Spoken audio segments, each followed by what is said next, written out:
If women and not men were the sex who could do more physical harm, who could cause more pain, do we think that in those circumstances women would remain peaceful and loving and kind and lovely, or do we not? Everyone must be impressed by this strange question. But with the answer be, so we assume that feminines and masculines are entirely different than Mars and Venus. The exchange in dominant sex will change our world dramatically. We believe that women are more sympathetic.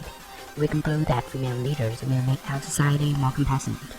However, now we element illuminate an opposite idea from that. Women are not any better than men, not any worse either. Women and men are similar in many ways, from the factors that create their power, the violent action against the vulnerable group, to the selflessness that result in war and conflicts. First and foremost, women and men get the power from the same source, which is their biology.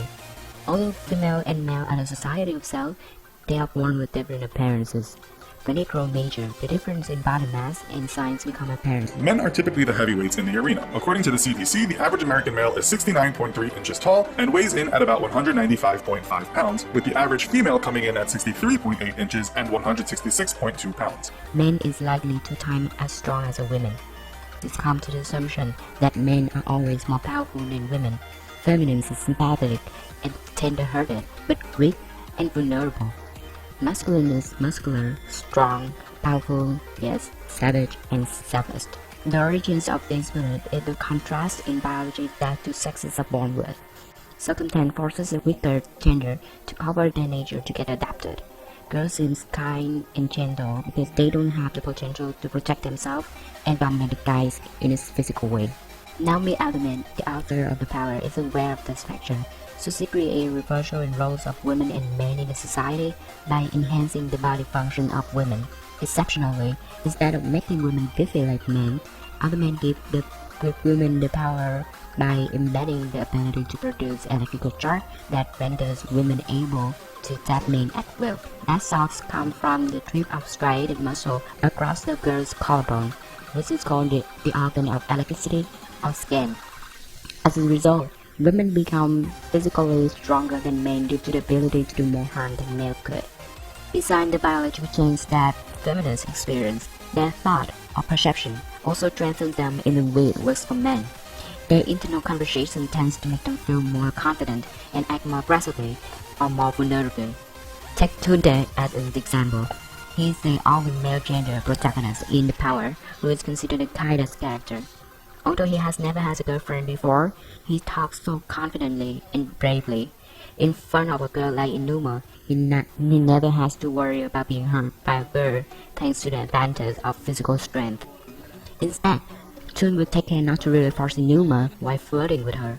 His inventory illustrates a belief of the majority of humankind that women are too weak to harm men. But that belief is also the fundamental of violence plus harassment toward women in our society.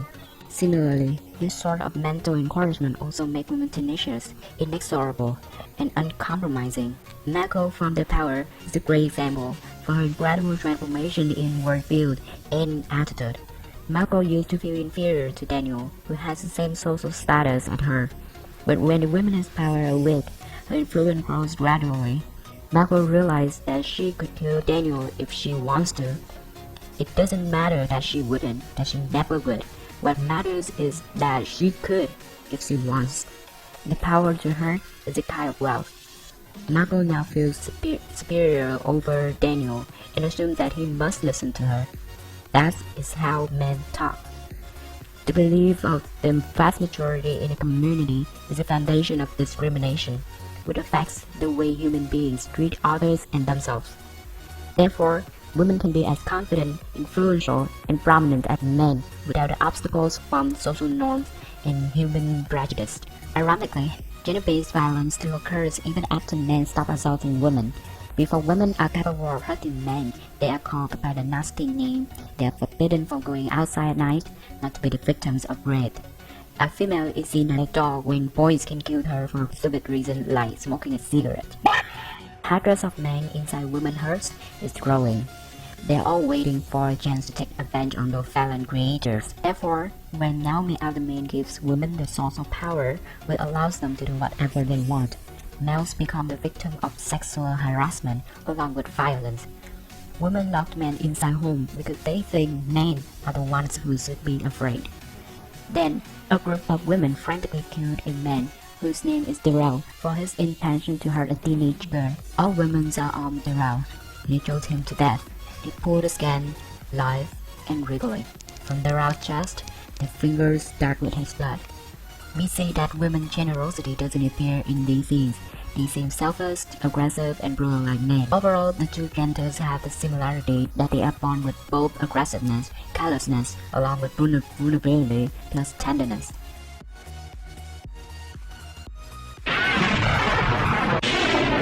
Moreover, all human beings should be in one bucket due to our selfishness that rapidly leads to war and conflict.